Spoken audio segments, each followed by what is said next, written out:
On air with Ryan Seacrest. It is 8:06 in Los Angeles, coming to you from Hollywood. Joining us now, he's doing everything. I could introduce him with his credits, but why not just say mogul?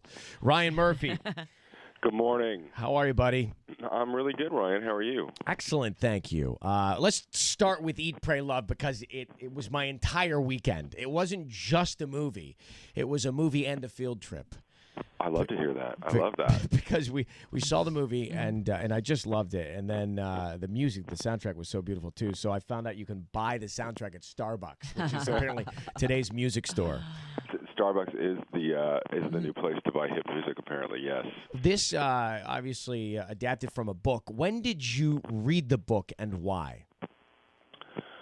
I read the book. It was a very funny story. I had just gone through the worst breakup of all time, literally what I felt was the worst breakup of all time, and I was feeling sorry for myself, and I was in a bookstore, and they were literally pulling Eat, Pray, Love out of the carts. It was the first day that it had arrived. Right.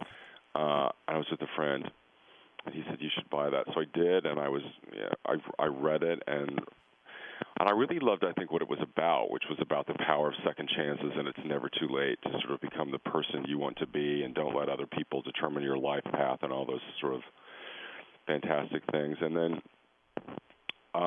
one day I got a call out of the blue from Julia Roberts' agent, who said, we hear that you're a fan of this book. Julia's a fan of this book. Would you want to write this and direct this? And I said, do I have to audition? Are you kidding?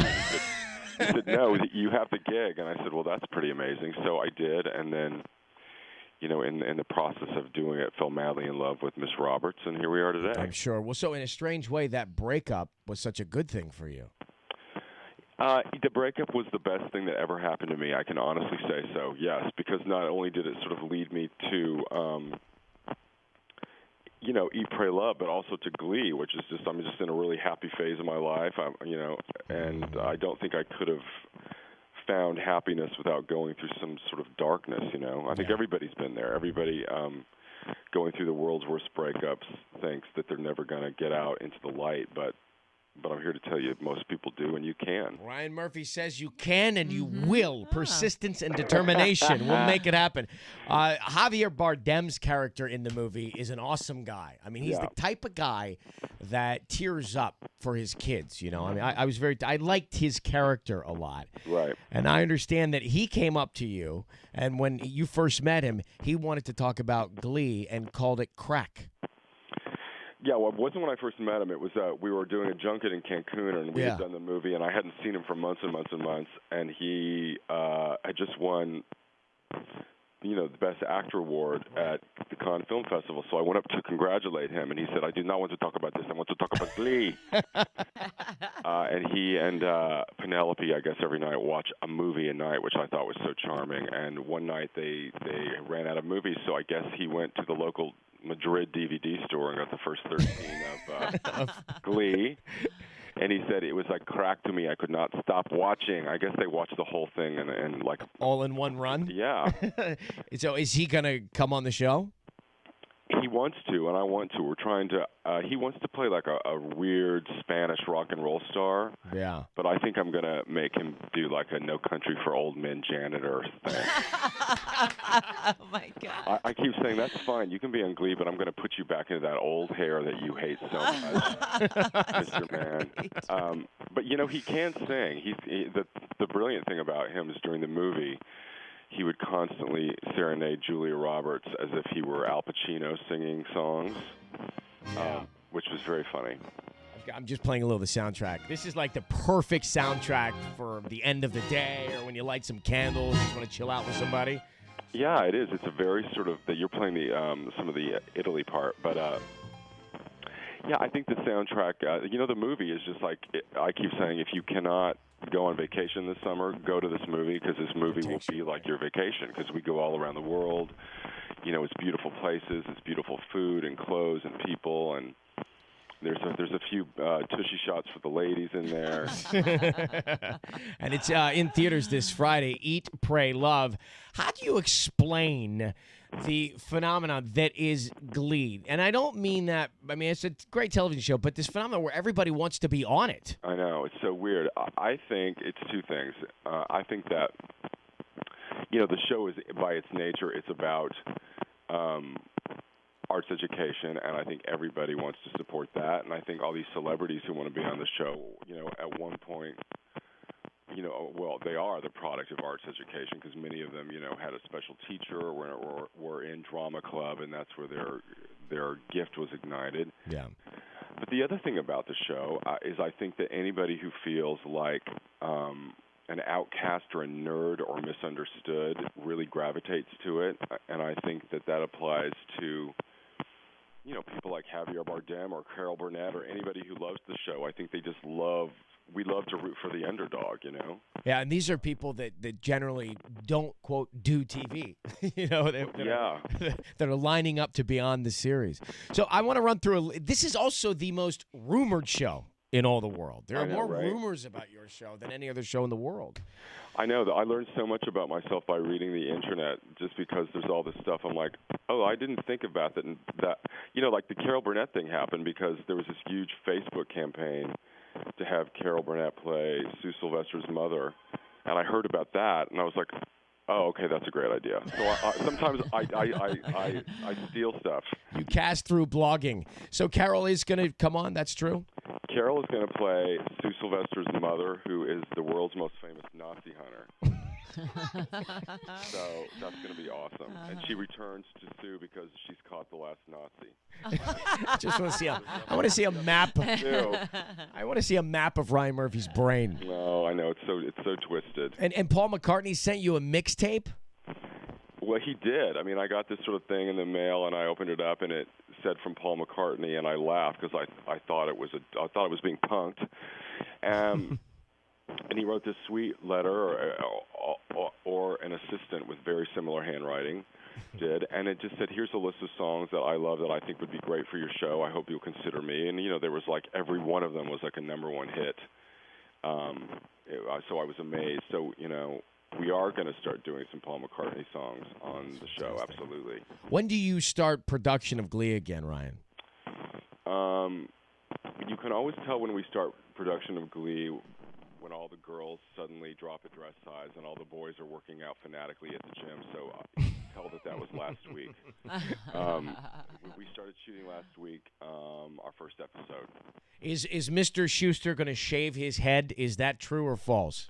That is false, and I'm happy to talk about that because that was something that sort of we were when you're writing something, we were sort of figuring it out. But we are doing a Britney episode, so I think people have certain expectations because the show is sarcastic. But the Britney episode, I'm here to say, is so reverential about her and so kind, and it's about her music, and it's not about her personal life. And I think, Britney Spears is pop culture, and I think she's been through a lot, and I want to do something that just sort of says, you know what, thank you for what you've done, and we're encouraging you to continue to, be doing as fantastic as you are. So that's not true. We're handling Britney with sort of kid gloves, and I will sort of give you a little scoop, is that, Britney, I think 100% is going to be on the episode, which is exciting. Nice. So she's going to come and join us and do a couple scenes.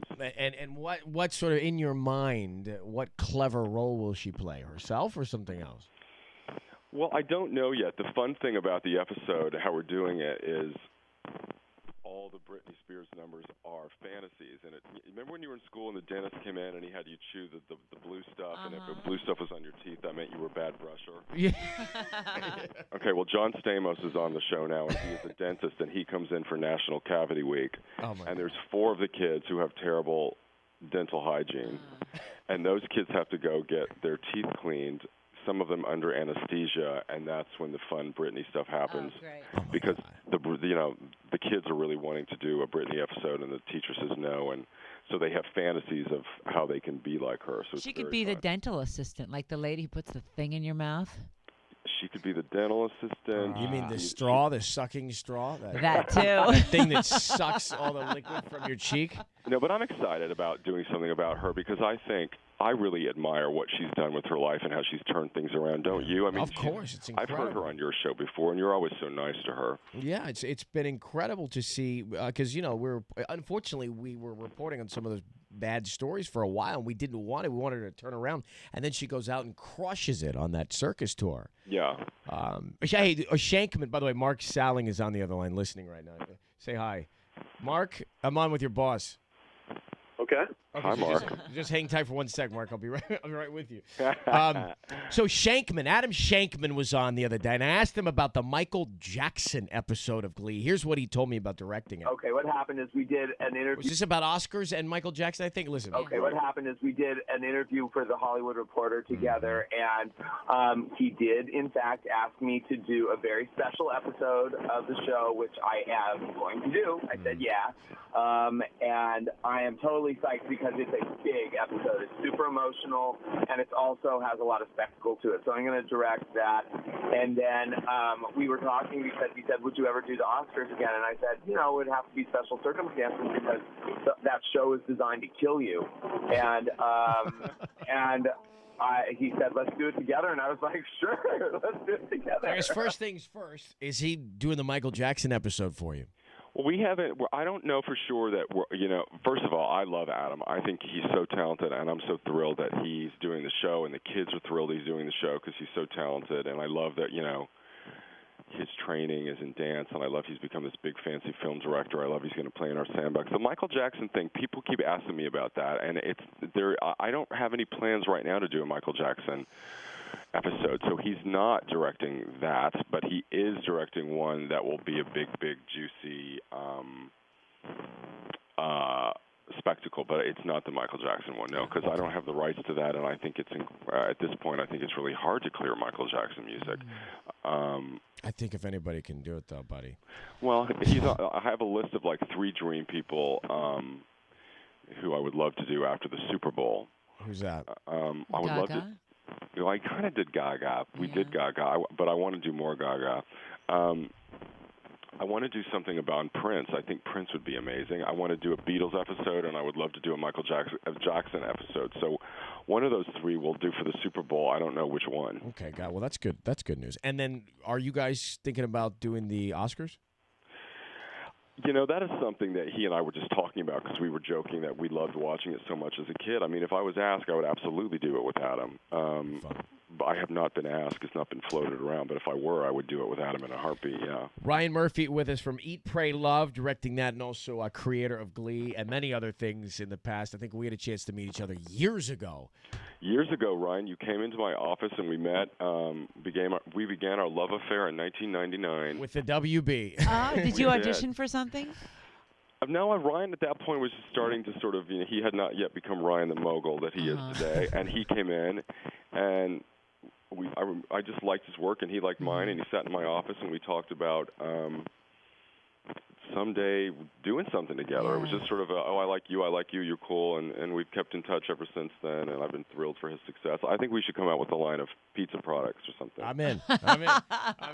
Whatever. I'll sign on with you. Listen, dude, thanks for taking the time today to chat. I appreciate it. Congratulations, man, on all of your success. You work hard, and you're doing a brilliant job. Thank you, and I think all the ladies listening should grab their girlfriends and go en masse to see Eat, Pray, Love this weekend. It's make it a sort of Sex in the City event. I think that's apparently what's happening around the country, and I'm really excited about that idea. All right, you got it. Thanks, buddy. We'll talk to you soon.